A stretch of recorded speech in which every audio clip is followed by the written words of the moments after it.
Hello and welcome once more to An Old Man Watches. And today, this old man is talking about Predator from 1987. So I've seen this movie a bunch of times, probably the first time in the very early 1990s. I've even managed to see it in a sort of restored form on a big screen in a cinema, one night only kind of cinema deal, which is great fun. So I'm a big fan. And the scenario that Predator presents to us is that Dutch Schaefer, played by Arnold Schwarzenegger, and his military rescue team are the best of the best. And they're tasked with rescuing a foreign cabinet minister and his aide from some insurgents deep in the jungle. And they take this task on with confidence that verges on bravado. But as the insurgents are about to learn, the confidence is very well earned. Dutch and his guys are every bit as good as they think they are.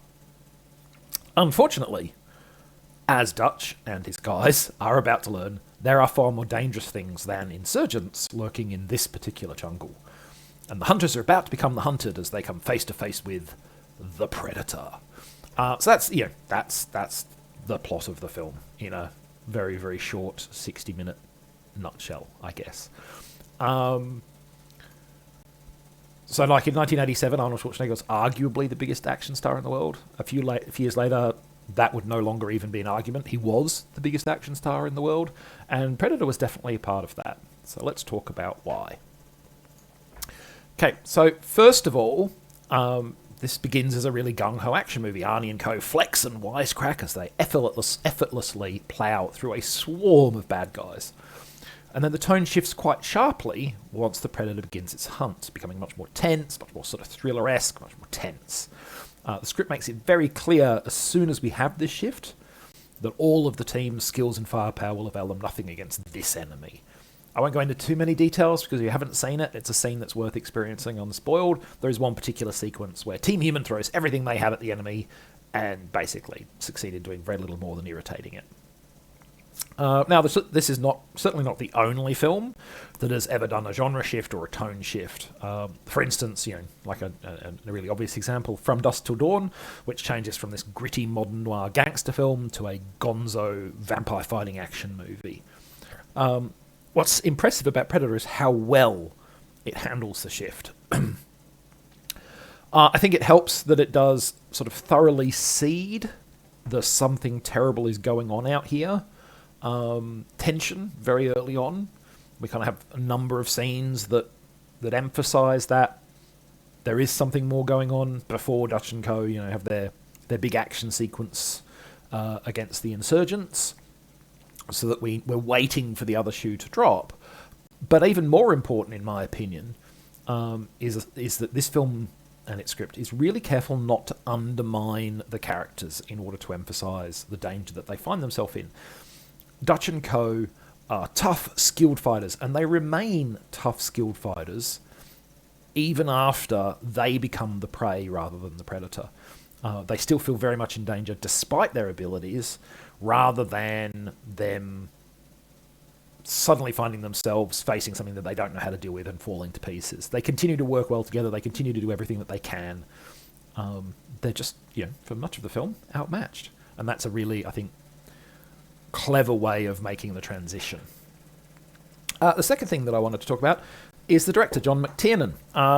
He'd only made one poorly received film prior to this one, a 1985 film called Nomads, which I have seen and thought was really boring. But apparently Schwarzenegger liked the atmosphere that film managed to create, and at least according to his biography, was instrumental in getting McTiernan on this film. If that story is true, then his trust in McTiernan's ability was certainly well-founded, because Predator is a really crisply made film.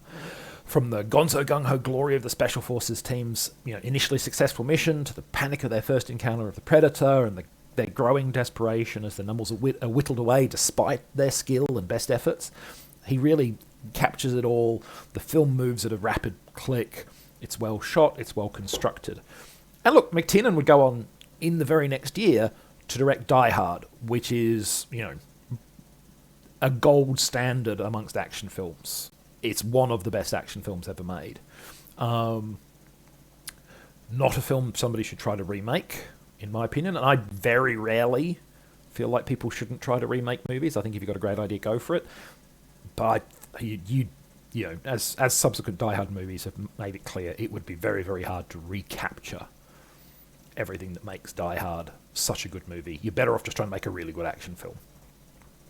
Now, I should mention McTiernan's output after, like into the 90s, was rather varied in its quality and how well it was received.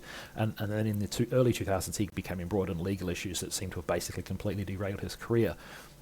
But Predator and Die Hard are both a clear sign of just how much talent he did possess. And on the subject of Die Hard, I've seen Predator many times, as I said, starting way back in the early 90s. So it's probably been 30 years since I first saw this movie. But in watching it more recently, while having this John McTiernan connection in my head, I was struck by how much this film can be seen as kind of like a mirror image of Die Hard. In Die Hard, you've got Hans Gruber and his gang, and they are smart, they're skilled, they're organised, they have a clear objective, they have an exit strategy. And then they run into John McClane. And just like the Predator is for Arnie and co., McClane proves to be a variable that they could not predict, an out-of-context complication that turns their meticulous operation upside down. Now, obviously, we're expected to root for John McClane, and we are not expected to root for the Predator. We're expected to root for Arnie and co., who are sort of in the Hans Gruber role of being people who suddenly discover that the mission they're on is not the mission that they thought they were on. But like I said, they're mirror images, so things are reversed.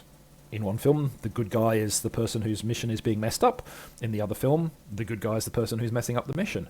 But I do think it's an interesting juxtaposition that these two films that are, you know, the linchpins of McTiernan's career, they launched his career, it never really kind of, you know, apart from making the third Die Hard movie, he never really had a huge success again after these two.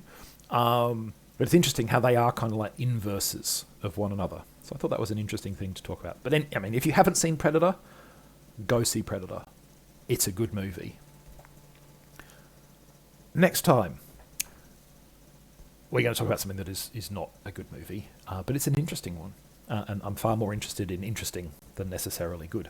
So this is Horrors of Spider Island, a West German sexploitation horror film from 1962. So we'll be talking about that next time. In the meantime, thanks for watching, and I hope you enjoyed this one.